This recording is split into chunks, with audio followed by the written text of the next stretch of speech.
जय हिंद दोस्तों। I hope you all are well और आपकी तैयारी अच्छी चल रही होगी। मैं आशीष भंडारी स्वागत करता हूँ आप ही के चैनल कृष्णा फाउंडेशन के अंदर एक बार फिर। हम पढ़ रहे थे स्टैटिस्टिक्स, तो उसी क्रम में उसी सीरीज़ में ये आपका नेक्स्ट लेक्चर होने वाला है। अगर आपने प्लेलिस्ट नहीं देखी है स्टैटिस्टिक्स की या फिर development of Indian economy micro economics या मैक्रो इकोनॉमिक्स की, तो ज़रूर जाके देखिए, विजिट कीजिए। प्लेलिस्ट बना दी गई है जिससे आप आराम से देख लीजिए और समझ लीजिएगा जो भी आपके लेक्चर्स छूट गए हैं। चैनल पे नए हो तो चैनल को जाके ज़रूर विजिट कीजिए, लाइक कीजिए, शेयर कीजिए, सब्सक्राइब कीजिए। और आपके लिए थोड़ी सी एक छोटी सी छूट सूचना है, अगर आप चैनल पे नए हो चैनल को ज़रूर जाके देखिए, क्योंकि आपके लिए सारे के सारे एनसीईआरटी कोर्सेज धीरे धीरे कर 9th 10th 11th 12th के अपलोड धीरे धीरे करके आ रहे हैं। तो आपके लिए तैयारी में किसी भी तरह की प्रॉब्लम ना हो, तो सारे के सारे लेक्चर्स आना शुरू हो चुके हैं। अगर आप चाहते हैं इस पूरे के पूरे कोर्स का लाभ उठाना, कि किसी भी तरह की दिक्कत ना हो, तो आपको क्या करना पड़ेगा? आपको कुछ नहीं करना पड़ेगा। करने के लिए आपको क्या करना है? आपको सामने स्क्रीन पे आपको एक क्यूआर कोड दिख रहा होगा। क्यूआर कोड को आपको क्या करना है? स्कैन करना है। स्कैन करके आपको पेमेंट करनी है ओनली 999 रुपये। नहीं, 999 रुपये की पेमेंट नहीं करनी है। ऑफ़र के साथ आपको इस पे पेमेंट करनी है 201 रुपये की, सिर्फ ओनली 201 रुपये की पेमेंट करनी है। जैसे ही आप 201 रुपये की पेमेंट करते हैं, आपको उसी नंबर पे 9278032677 इसके थ्रू भी आप पेमेंट कर सकते हो। इसी नंबर पे आपको आपका व्हाट्सएप करना है जो भी आपने पेमेंट करी है। जो भी आपने पेमेंट करी है उसकी व्हाट्सएप पर इसी नंबर पर स्क्रीनशॉट भेजना है। जैसे ही आप स्क्रीनशॉट भेजते हैं, आपको क्या करना है, एक ग्रुप में ऐड हो कर दिया जाएगा। ग्रुप में ऐड होने के बाद आपको ये फैसिलिटीज़ मिलने वाली है सामने। पीडीएफ प्लस में notes, comprehensive preparation, mind map, recorded lecture, one time payment, personal guidance. Means PDF plus में नोट्स आपको मिलेंगे हमारी तैयारी के साथ। इसमें एक चीज़ और ऐड करना चाहूँगा, पीडीएफ प्लस नोट प्लस में बुक। हमारी बुक्स भी इकोनॉमिक्स की, तो वो भी आपको दे दी जाएगी। कॉम्प्रिहेंसिव प्रिपरेशन मतलब ये है कि हमारे द्वारा दिए गए नोट्स तथा पीडीएफ तथा बुक पर्याप्त है। उसको पढ़ने के बाद आपको 100 में से 100 लाने से कोई नहीं रोक सकता। माइंड मैप मतलब रिवीजन के लिए आपको माइंड मैप करा दिया जाता है। रिकॉर्डेड लेक्चर्स, जी हाँ, सारे के सारे रिकॉर्डेड लेक्चर्स आपको मिल जाएंगे एक ही टाइम पे। और वन टाइम पेमेंट आपको 201 रुपये की पेमेंट सिर्फ एक बार करनी है। पर्सनल गाइडेंस के साथ मेरी क्लास आपको मिलना शुरू हो जाएगी। सामने आपको मेरी एजुकेशनल क्वालिफिकेशन दिख रही है। ग्रेजुएशन कर रखा है मैंने दिल्ली यूनिवर्सिटी से, पीजी कर रहा हूँ, पोस्ट ग्रेजुएशन कर रहा हूँ मैं अलीगढ़ मुस्लिम यूनिवर्सिटी से। 5 ईयर एक्सपीरियंस है मुझे टीचिंग लाइन का। ठीक है। आपके लिए छोटी सी सूचना और है कि 5% फ्रॉम योर फी, मतलब कि जो भी आप पेमेंट करते हो, फीस पेमेंट करते हो, उसका 5% जाता है एनिमल वेलफेयर में। एनिमल वेलफेयर मीन्स आपकी फ़ी का 5% जाता है एनिमल वेलफेयर में। मतलब बहुत सारे ऐसे जीव हैं जो सड़कों पर छोड़ दिए जाते हैं, अनाथ छोड़ दिए जाते हैं। तो उनके पुनरुत्थान के लिए बहुत सारी संस्थाएँ या ऑर्गेनाइज़ेशन काम कर रही है, उनको रिहैबिट करने के लिए या फिर उनको ठीक करने के लिए। उनकी जो चोट लग जाती है या फिर उनको सड़कों पर जो गाड़ी वाले मार जाते हैं, तो उनको क्रीमेशन के लिए बहुत सारे लोग, बहुत सारे जन प्रयास करते हैं। तो उन्हीं लोगों के प्रयासों को सफल करने के लिए 5% जाता है आपकी फ़ी का उन्हीं संस्थाओं को जो ऐसे काम करती है। ठीक है? ये किसी भी विशेष पशु या इसकी बात नहीं है, इसमें सारे सारे जीव आते हैं। चाहे मैं एक छोटी-सी साँप की बात करूँ, अगर आपने देखा हो कि वाइल्ड लाइफ़्स जो होते हैं वो क्या कहते हैं, साँपों की सेवा भी करते हैं, उनकी सेवा करते हैं, उनको प्रोटेक्ट करते हैं। तो ये चीज़ें वहाँ पे भी जाती हैं। ठीक है? सुनने के लिए मैसेज थैंक यू।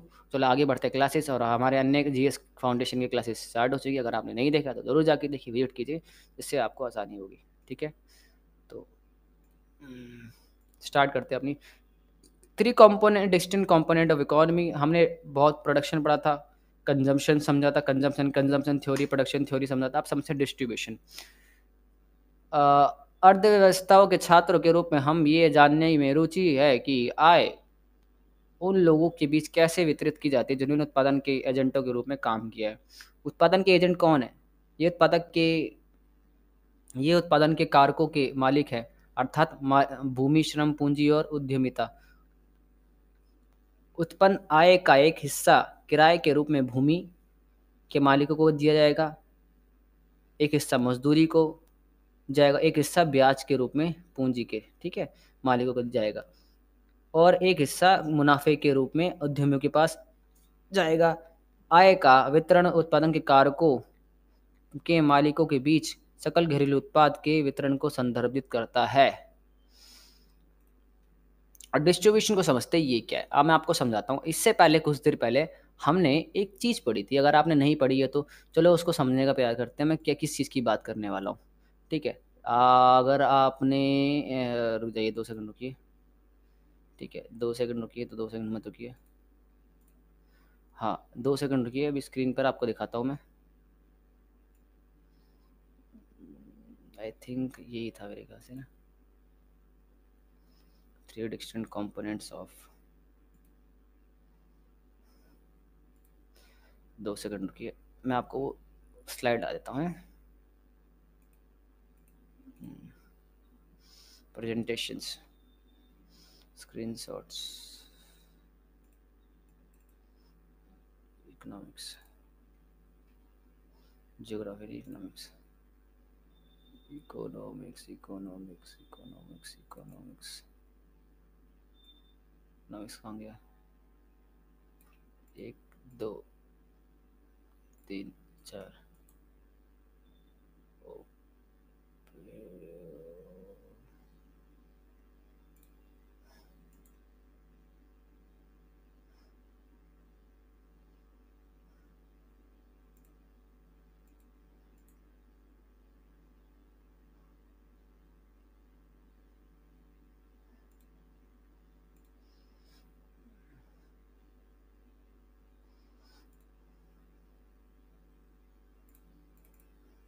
2 सेकंड रुकिए, अभी दिखा रहा हूँ।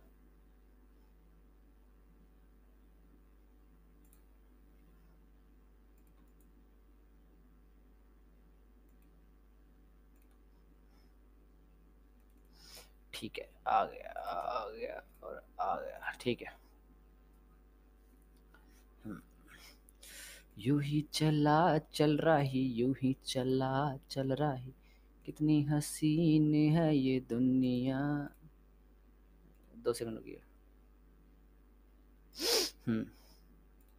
स्क्रीन पे आपको ये चीज़ दिख रही नहीं, दिख रही है अभी? है 2 सेकंड, कहाँ गया ये, दिखता है।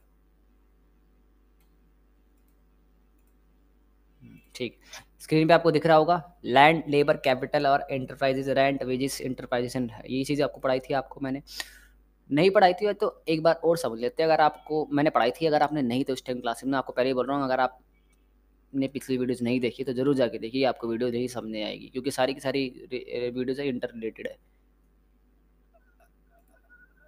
हमने पढ़ा था प्रोडक्शन फैक्टर्स ऑफ प्रोडक्शन, उत्पादन के कारक। अगर किसी भी इंसान को, अगर क्या कहते हैं उत्पादन करना है, क्या कहते हैं कुछ चीज़ बनानी है, ठीक है, जैसे कि आपको जूता बनाना, जूता बनाने के लिए आपको क्या चाहिए? एक ज़मीन चाहिए, ज़मीन चाहिए, जी हाँ।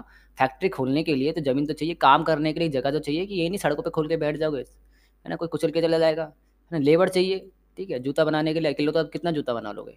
तो इंसान चाहिए काम करने के लिए, कैपिटल मतलब पैसा चाहिए उसमें लगाने के लिए, कच्चा माल खरीदने के लिए, है ना, चमड़ा खरीदने के लिए। एंटरप्राइजेज उस चीज़ को संभालने के लिए, जिसको आप, ठीक है। आप देखो, जिससे आपने किराए पे भूमि ली है, जो लैंड लिया है, उसको क्या देना पड़ेगा आपको?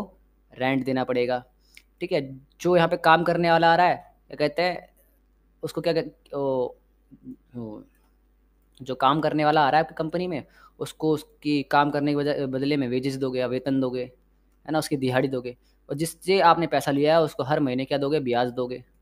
ब्याज दोगे नहीं दोगे? ऑब्वियस ही दोगे, ठीक है। और एंड में क्या बच जाएगा? प्रॉफिट, वो अपने पास रखोगे या फिर बांट दोगे, ठीक है। तो ये जो आपको पता है, आपको एक चीज़ पता थी, तो डिस्ट्रीब्यूशन क्या होता है? जब, क्या कहते हैं, हम डिस्ट्रीब्यूशन के अंदर, वितरण के अंदर कैसे समझते हैं? किस तरीके से जो कारक आय होती है, जो कारक आय समझ पा रहे हो, जो कारक सेवाओं के बदले मिलती है। उनने कोई कंपनी खोली, उन्होंने जूते बनाए, जूते बनाने के बाद जूते बिक गए, तो जिससे भूमि ली थी उसको क्या दिया होगा? रेंट दिया होगा। जिससे लेबर, जो लेबर काम करने वाले आए तो उसको क्या मिलेगा? वेजेस मिलेगी, या फिर बोल सकते हैं इसको वेतन मिलेगा। जिसको पैसा, जिससे पैसा लिया था उसको क्या देंगे? इंटरेस्ट दे देंगे, है ना। और जो कंपनी को संभाल रहा था उसको थोड़ा लाभ में दे देंगे, लाभ मिल जाएगा उसको। अब ये जो पैसा आया है उसको हम कैसे बांटेंगे? रेंट के रूप में, वेजेस के रूप में, इंटरेस्ट के रूप में, या प्रॉफिट के रूप में? उसी को हम क्या कहते हैं? इसी को हम बोलते हैं डिस्ट्रीब्यूशन। समझ पा रहे हो? किस तरीके से जो इनकम आती है किसी चीज़ को बेचने के बाद, तो उस इनकम को किस तरीके से कारक आय के रूप में वितरित की जाती है। मतलब कि फैक्टर ऑफ इनकम के बीच में किस तरीके से डिस्ट्रीब्यूट की जाती है, समझना किस तरीके से बाँटना है। इसी को समझना क्या कहलाता है? वितरण सिद्धांत। नहीं आया समझ में आ गया होगा, नहीं आएगा तो कोई बात नहीं, 2 बार और देखिएगा समझ में आ जाएगा। ठीक है? वितरण मतलब कि क्या है? वितरण मतलब कि बाँटना। बाँटना मतलब कि इंसान था, उसने क्या छोड़ा, एक कंपनी खोली, जूतों की कंपनी, उसने जूते की कंपनी के लिए लैंड लिया, लैंड की जगह क्या खरीदा? लैंड लिया और उस फिर क्या लिया? वहाँ पे लोगों को काम करने के लिए बुलाया, जिसको बोलते हैं श्रमिक बोलते हैं जिनको।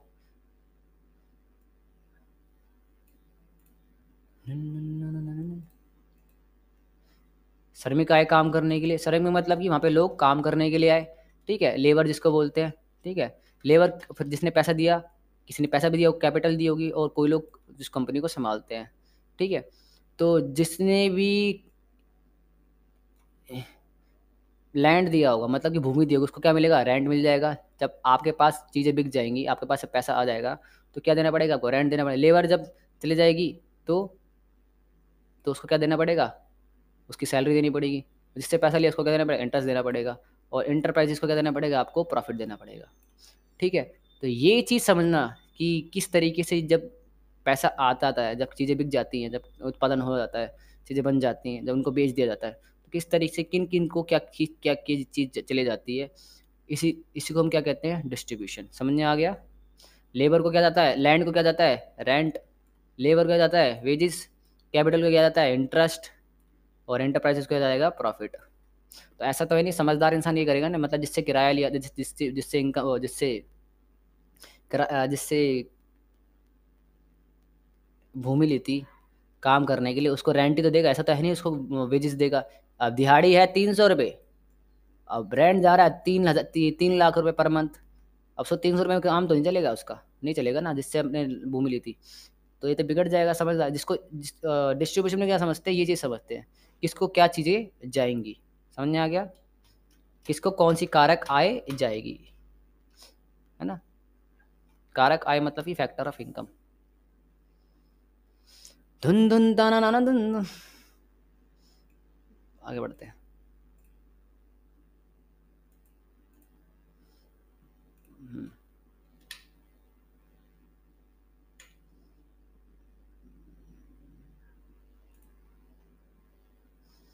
ठीक है, आगे बढ़ते हैं।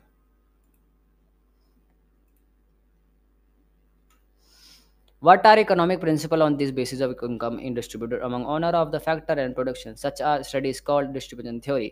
मतलब कि वह कौन से आर्थिक सिद्धांत है जिनके आधार पर उत्पादन के कारकों और मालिकों के बीच में आय वितरित की जाती है? ऐसे अध्ययन को अर्थशास्त्र में वितरण सिद्धांत कहते हैं। मतलब कि डिस्ट्रीब्यूशन थ्योरी में हम क्या समझते हैं, किस तरीके से पैसा आता है और किस तरीके से पैसे को बांट दिया जाता है कारक आयों के बीच में या कारक सेवाओं के बदले। मतलब कि how the income is distributed in the form of factor of income. समझ आ गया? मतलब कि जो पैसा आया उसको किस तरीके से बांटना है कारक सेवाओं के बदले। समझ आ गया? इसको हम कहते कहते हैं हाउ, मतलब किस तरीके से पैसे को, जो पैसा आया चीज़ें बनाने के बाद, बेचने के बाद, उसको फैक्टर ऑफ इनकम के रूप में, फैक्टर इनकम कौन कौन से? रेंट, आपका वेजिस, इंटरेस्ट एंड प्रॉफिट के रूप में किस तरीके से बांटना है, किस तरीके जिससे क्या हो, आगे जाके कोई परेशानी ना हो, जो प्रोडक्शन चल रहा था वो चलता रहे, ठीक है? जो प्रॉफिट हो रहा था प्रॉफिट होता रहे। इसी को हम किस में समझते हैं? डिस्ट्रीब्यूशन थ्योरी में। समझ में आ गया? जिसको बोलते हैं वितरण सिद्धांत। Beside three major component of economy also addresses such questions are also significant like question of the poverty and employment। ठीक है, कहने का मतलब ये है कि अर्थशास्त्र में इन तीन प्रमुख घटकों के अलावा अर्थशास्त्री उन ऐसे प्रश्नों को भी संबोधित करते हैं जो सामाजिक महत्व के हैं, जैसे कि गरीबी, बेरोजगारी का प्रश्न, सामाजिक न्याय के साथ विकास का प्रश्न और विभिन्न आर्थिक गतिविधि से जुड़े पर्यावरणीय शरण का प्रश्न। सामाजिक महत्व या सामूहिक महत्व के मुद्दों को व्यापक अर्थशास्त्र के मुद्दे के रूप में वर्गीकृत किया गया है और ये सूक्ष्म अर्थशास्त्र के मुद्दों से अलग है जो घर, फर्म, उद्योग जैसे सूक्ष्म आर्थिक इकाइयों द्वारा सामना की जाने वाली पसंद की समस्याओं के इर्द-गिर्द घूमती हैं। देखो, हम सिर्फ़ अर्थशास्त्र के अंदर प्रोडक्शन कैसे होगा, उसको बेचा कैसे जाएगा, या उस चीज़ को लोग खरीदेंगे कब, कैसे उसका कंज़म्पशन होगा, कैसे लोग उसको खरीदेंगे, ये नहीं समझते हैं। हम इसके अंदर बहुत सारी चीज़ें समझते हैं। अर्थशास्त्र के अंदर बेरोज़गारी को भी पढ़ते हैं, गरीबी को भी पढ़ते हैं। गरीबी क्या होती है? सामाजिक न्याय, समाज में किस तरीके से न्याय फैलाया जाए, समझ पा रहे हो? पर्यावरण शरण समस्या, पर्यावरण किस तरीके से खत्म हो रहा है। देखो, अगर आपको पता हो ना, अगर आपको विकास करना है ना, तो आपको एक टाइम पे आके पर्यावरण से हाथ जोड़ने पड़ेंगे और उससे भी हाथ जोड़ने पड़ेंगे, और पर्यावरण क्या कह देगा, इतना हो गया बस, इससे ऊपर जाओगे तो तुम चले जाओगे। ना ना मैं रहूँगी ना तुम रहोगे, है ना? ऐसा होने वाला है कुछ सालों के अंदर। तो इस हिसाब से मैं क्या कह रहा हूँ, पर्यावरण संबंधित समस्याओं को हल करने के लिए अ, हल किए बिना विकास नहीं कर सकते। जैसे कि अगर आपने देखा हो, आजकल कार्बन डाइऑक्साइड बहुत बढ़ती जा रही है हवा के अंदर, और कार्बन डाइऑक्साइड जितनी हवा के अंदर बढ़ेगी, उससे क्या होगा, पृथ्वी गर्म होगी, और जितनी गर्म होगी तो ग्लेशियर पिघलेंगे और पानी का तापमान भी बढ़ेगा, और साथ-साथ अगर आपको पता हो तो ग्लेशियर जो है, पानी पिघल कर समुद्र का जो लेवल था वो उसको बढ़ा देंगे। जिससे क्या होगा, जो समुद्र के किनारे किनारे आस-पास के लोग होंगे वो जल्दी-जल्दी करके मर जाएँगे। तो मैं क्या कहना चाहता हूँ आपको, और वहाँ पे जितनी भी आर्थिक गतिविधियाँ होंगी, जो रोज़गार धंधे होंगे, सब ठप पड़ जाएँगे जो समुद्र के किनारे थे। तो पर्यावरण को भी समझना भी हमें ज़रूरी है। सिर्फ़ हम आर्थिक इकोनॉमिक्स के अंदर क्या कहते हैं, ये 3 जो चीज़ें पढ़ाई मैंने, प्रोडक्शन एंड डिस्ट्रीब्यूशन, उपभोग, उत्पादन और वितरण ही नहीं पढ़ते हैं, बहुत सारी चीज़ें भी इसके अलावा पढ़ते हैं। अब अर्थशास्त्र को हम मुख्यतः 2 भागों में बाँट सकते हैं। एक होता है सूक्ष्म अर्थशास्त्र और एक होता है बृहद अर्थशास्त्र, ठीक है? तो नेक्स्ट वीडियो के अंदर हम बेसिकली सूक्ष्म अर्थशास्त्र को बोलते हैं माइक्रो इकोनॉमिक्स,